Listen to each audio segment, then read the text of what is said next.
Demain soir, c'est le nouvel an. Si vous comptez faire la fête, il y a de grandes chances pour que vous entendiez cette chanson.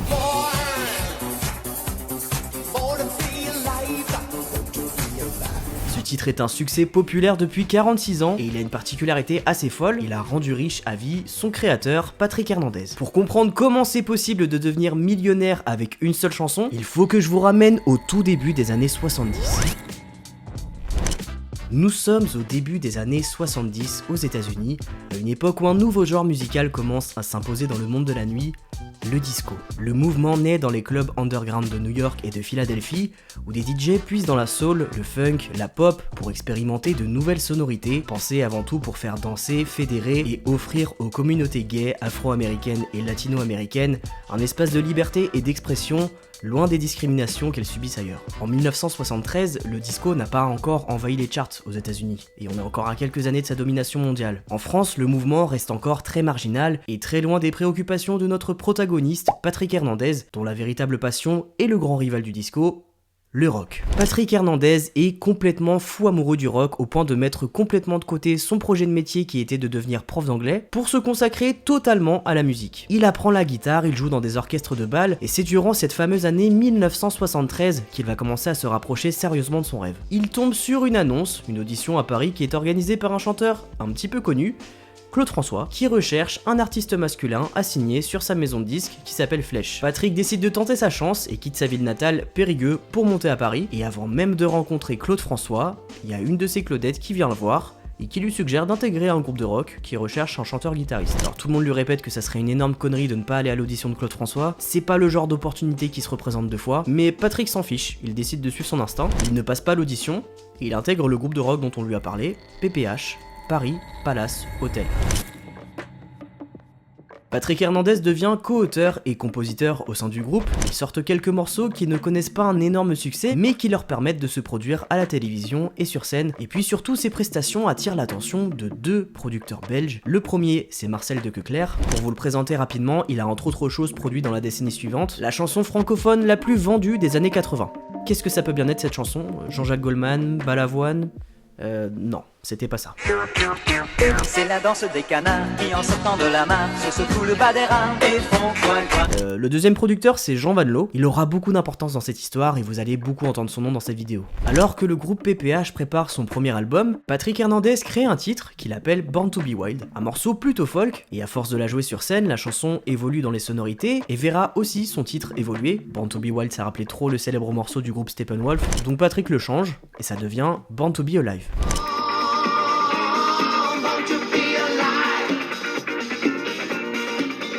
Ils vont la jouer pendant au moins 3 ans, mais malheureusement, ni cette chanson ni l'album du groupe ne verront le jour puisque le groupe PPH se sépare durant l'année 1978. Dans le même temps, Patrick Hernandez traverse une rupture amoureuse très douloureuse. À ce moment-là, il est vraiment dans une période très nulle de sa vie. Il a plus de taf, il a plus de meuf, et sur un coup de tête, il décide de tout plaquer pour partir dans le Périgord, vivre dans une cabane dans la forêt et élever des veaux.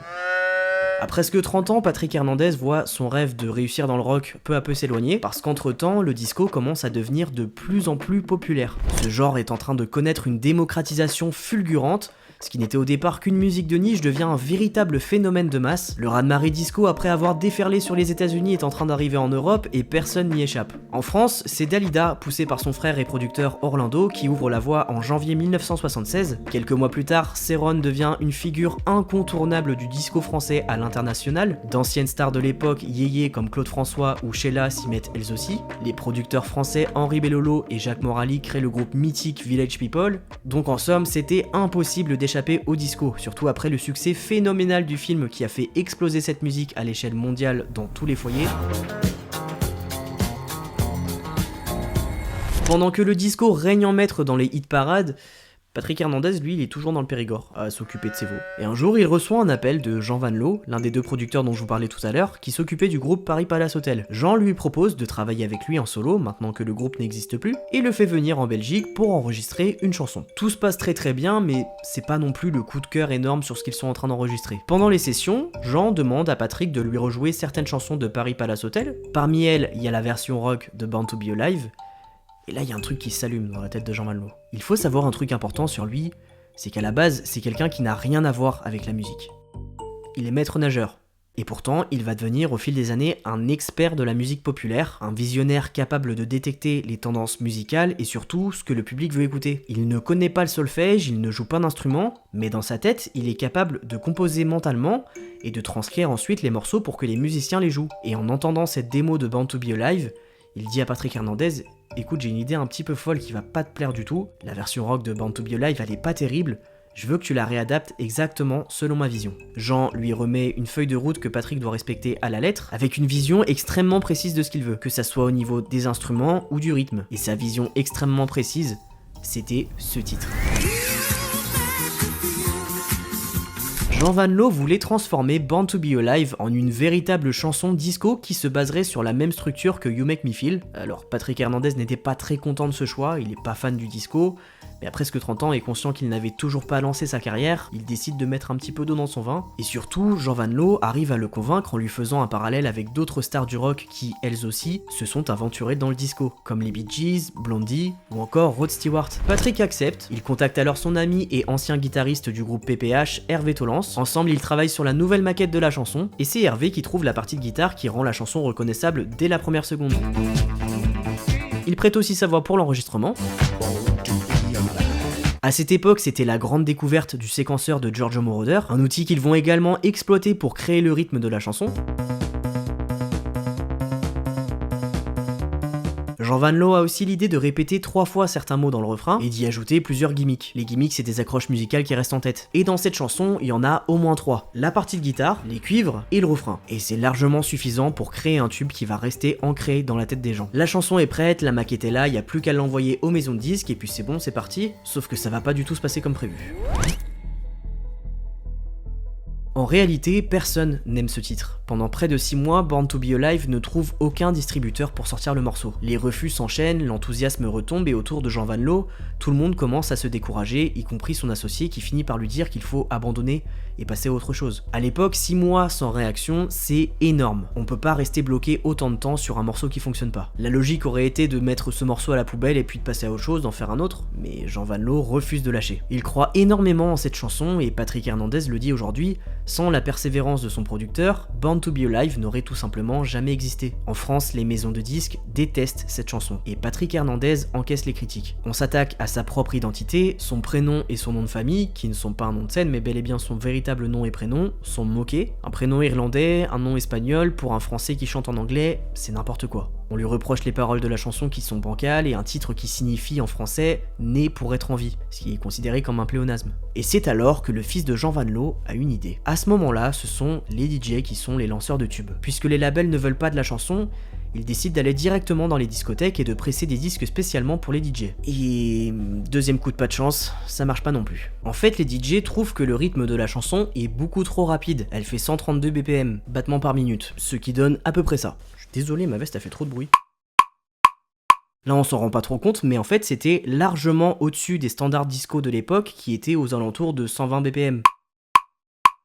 Donc les DJ leur disent, les gars, personne pourra danser sur cette musique, c'est beaucoup trop rapide. Puisqu'en France personne n'en veut, Jean Van Loo se dit, tant pis, on va tenter à l'étranger. Je vous ai dit qu'il était déterminé. Il envoie le disque à l'un de ses amis qui possède un petit label en Italie, son ami écoute le titre, et il l'adore. Et en quelques jours à peine, la situation bascule et Born to Be Alive devient numéro 1 en Italie. Après plus de 6 mois d'indifférence, le succès est brutal et massif. La chanson passe en boucle à la radio, parfois elle est même diffusée plusieurs fois dans la même soirée en discothèque. Et là, Jean Van Loo se dit, bon, maintenant on a la preuve que ça peut marcher, on va tenter la même chose en Belgique. Il presse des maxi 45 tours avec un producteur local, le disque commence à circuler, d'abord en petite quantité avant que les commandes n'augmentent de plus en plus. Jean Van Loo distribue ensuite le disque directement aux DJ belges, et Born to Be Alive devient un énorme raz-de-marée.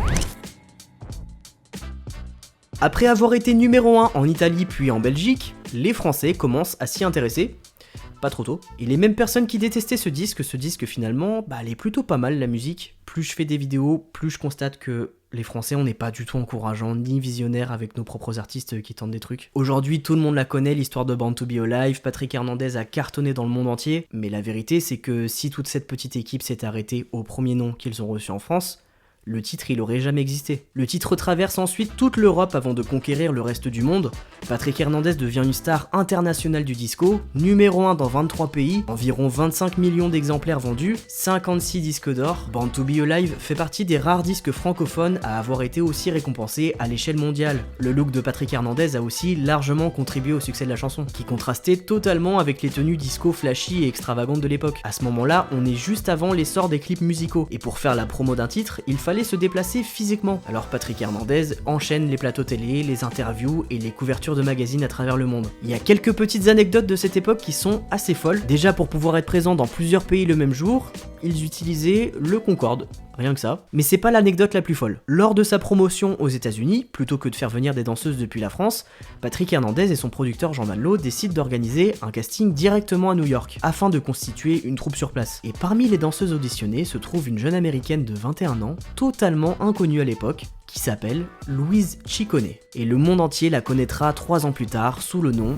de Madonna. Elle faisait partie de ce fameux casting et comme pour les autres candidates, il lui demande également de chanter, ce qu'elle refuse catégoriquement. Elle ne veut pas être chanteuse, elle veut être danseuse. Après plusieurs insistances, elle finit par accepter de fredonner quelques notes et Patrick est immédiatement frappé par sa voix et surtout par sa personnalité et son caractère. Il lui propose alors de rentrer à Paris avec eux. Ils deviennent tous très proches et Patrick et Madonna se mettent même en coloc. Pendant que Patrick enchaîne les plateaux télé et les interviews, elle prend des cours de danse dans le quartier des Halles, multiplie les petits jobs et découvre de l'intérieur ce que représente le quotidien d'une star de la chanson. Patrick de son côté croit en elle et l'encourage régulièrement à chanter, mais à ce moment-là il n'en est pas question pour elle. Elle rejette totalement la pop et le disco que Patrick lui propose, elle est plutôt punk et new wave, mais les rares fois où ils chantent ensemble, Patrick continue de la pousser, convaincu qu'elle a quelque chose de spécial. Petit à petit, elle gagne en expérience et commence même à écrire quelques chansons. Ils partent ensemble en vacances en Tunisie et réalisent des séances photos en prévision d'un éventuel disque, mais aucun de ces projets ne verra le jour. Lassée de la France, Madonna a fini par retourner vivre aux États-Unis, mais cette courte période aura sans doute été déterminante. En observant le quotidien de Patrick Hernandez et en côtoyant de si près le succès, elle a certainement réalisé que même si ce n'était pas son idée de départ, une carrière dans la chanson pouvait finalement être envisageable. Patrick, lui, continue son petit bout de chemin avec son titre qui cartonne. Entre ses déplacements à travers le monde,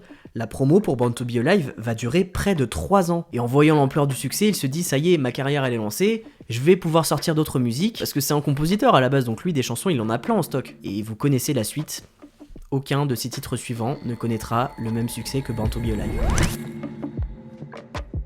Pendant sa tournée promotionnelle, Patrick Hernandez sort un deuxième album, également issu de son stock de chansons composé pour le groupe Paris Palace Hotel, mais les ventes sont très loin de celles de Born to Be Alive. Il se dit que c'est peut-être dû au fait que la mode du disco s'essouffle progressivement, cette musique de plus en plus récupérée et hyper commercialisée, et partout, elle est imposée à toutes les sauces au point que le public commence à en faire une véritable overdose. Patrick, lui, se dit que c'est tant mieux, parce que de base il voulait faire du rock, donc il va enfin pouvoir faire la musique qu'il aime. On lui propose alors de produire un 3e album, un album pop-rock, pour lequel il investit énormément d'argent et de moyens, dans des studios très coûteux entre les États-Unis et l'Angleterre. Il composera et écrira entièrement ce projet, qui ne va pas du tout marcher. L'inspiration n'était pas au rendez-vous, il composait majoritairement les titres entre 2 avions durant la promotion de Born to Be Alive, et à force de chanter tous les jours la même chanson, ça a totalement cassé sa créativité. Avec le recul, Patrick confiera qu'il aurait peut-être dû déléguer, collaborer avec d'autres producteurs pour enrichir l'album.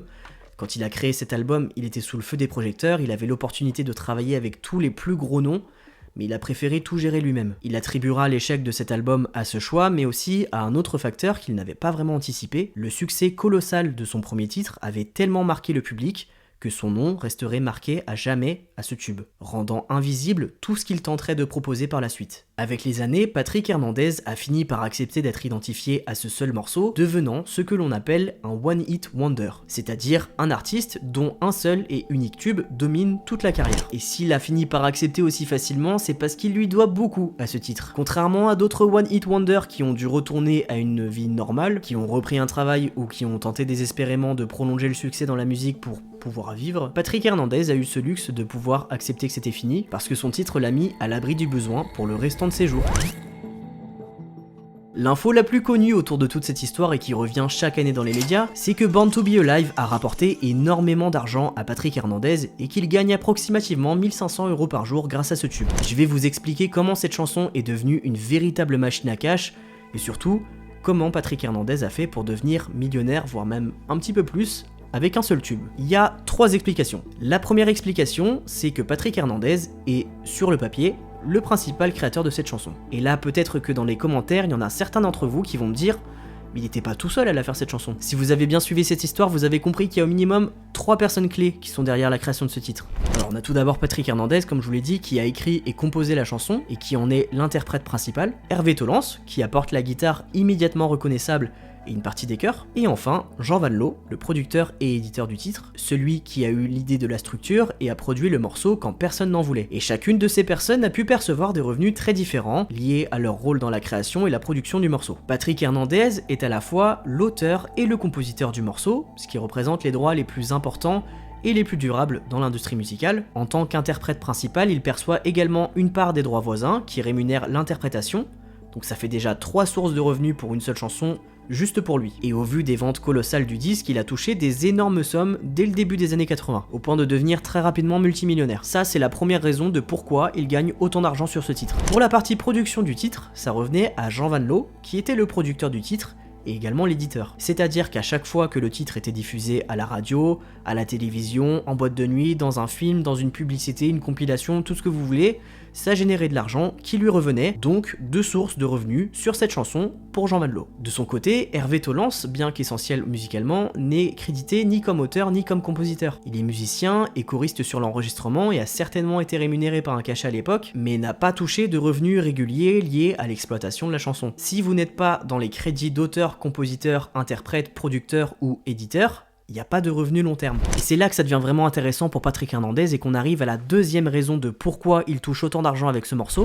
Le véritable trésor de Born to Be Alive ne se trouve pas seulement dans les ventes de disques, ou dans le fait que c'était un énorme succès en 78, mais parce que depuis 1978, cette chanson n'a jamais vraiment quitté nos vies. Et sans qu'on s'en rende compte, elle fait encore partie de notre quotidien en 2025. Depuis 46 ans, on entend cette chanson dans n'importe quel contexte. Et à différentes périodes de l'année, Born to Be Alive redevient régulièrement viral. Il y a de fortes chances que vous l'entendiez demain soir pour le nouvel an. Si c'est le cas, n'hésitez pas à boire un coup à ma santé. Et les revenus générés à chaque fois que la chanson est utilisée, ce qu'on appelle les royalties, ça allait dans la poche de l'éditeur et producteur Jean Van Loo et de l'auteur, compositeur et interprète Patrick Hernandez. J'ai bien dit allait, parce que tout a changé pendant l'année 2000. Et là on arrive à la 3e raison de pourquoi Patrick Hernandez brasse autant d'argent avec ce titre. Pendant presque 20 ans, il était lié par un contrat qui lui interdisait de réenregistrer sa chanson. C'était dans l'intérêt de Jean Van Loo.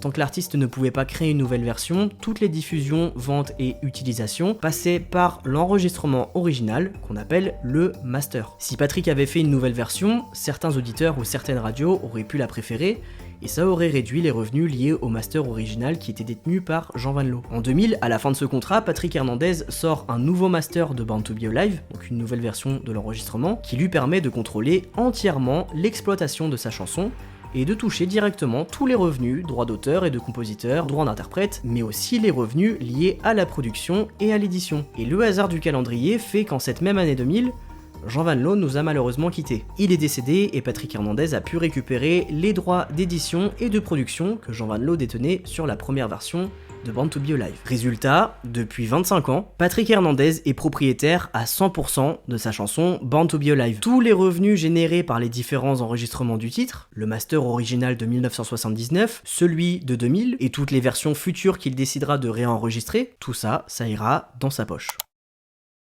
La gestion de cette machine repose en grande partie sur son ex-femme Laetitia qui s'occupe de négocier les contrats et de valider les nombreuses propositions reçues chaque jour pour que le titre soit diffusé dans un film ou une pub par exemple. Selon elle, la demande est cyclique, certaines périodes relancent massivement le titre, comme je vous l'ai dit, les fêtes de fin d'année, ou les vagues de nostalgie disco. Lui, la partie business, c'est pas trop son truc. J'ai écouté plein d'interviews, de podcasts. Patrick Hernandez, ça a l'air d'être un gars super chill. Tu m'étonnes, 1500 € par jour, il peut. Lui, de base, il voulait juste faire de la musique, il a pas cherché à ce que ça pète, c'est venu tout seul et ça a donné tout ça. Aujourd'hui, il a 76 ans, il est actif sur Insta, et j'ai pu voir qu'il est toujours à droite, à gauche en France. Il participe à différents concerts de nostalgie, ça fait 20 ans qu'il fait partie de la tournée Star 80, il apparaît de temps à autre dans des émissions télé consacrées à la période disco, tout va bien pour lui, et il a l'air d'être super heureux, comme quoi, les coups de hasard dans la vie, ça peut faire de très grosses choses. Les amis, on est sur la fin de la vidéo, c'est également la dernière vidéo de 2025. J'espère que vous avez passé une super année. Pour ma part, ça a vraiment été une année très surprenante, et peut-être même l'une des meilleures de ma vie. pour l'instant. L'annonce qui va suivre, elle est destinée à tous ceux qui suivent mes vidéos depuis 2 ans et tous ceux qui ont suivi toutes mes péripéties dans la démonétisation de YouTube. Ça y est, c'est officiel, je peux enfin le dire, je commence à vivre de ma passion. Let's go! En tout cas, je voulais vraiment remercier toutes les personnes qui sont là depuis le début, celles qui commencent à nous rejoindre aussi en cours de route, on commence à être de plus en plus nombreux chaque jour, c'est un truc de ouf. Merci aussi pour tous les messages que vous m'envoyez, vraiment ça me fait vraiment trop plaisir, vous êtes vraiment des pépites. Donc voilà, merci à vous. Je vous souhaite à tous de bien fêter cette fin d'année comme il se doit, faites très attention à vous quand même, faites pas les zinzins, et puis on se retrouve très bientôt pour une nouvelle vidéo. Bisous!